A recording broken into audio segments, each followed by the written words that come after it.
কিছু না। আপনি কি করেন? আরে বাবা, আমি গটকালি করি। সবই আছে টুকটাক।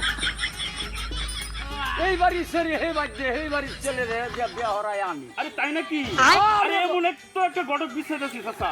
আরে আমার একটা ভাই আছে, বাইরে বিয়া হারানি লেগে কয়টা বছর ধরে ঘটকদারি করুন। বাবা রে, ৫-৫ বছর চলছে আমি ঘটকগিরি করি। আমার বাপ ছিল ঘটক, আমার দাদা ছিল ঘটক, আমার দাদার দাদাও ছিল ঘটক। তাই নাকি? আর আমি হলাম সবাই ঘটক। তাই নাকি? ও বাবা, তাহলে আমার ভাইয়ের বিয়ার ব্যবস্থা করে লাই। তাহলে বাবা,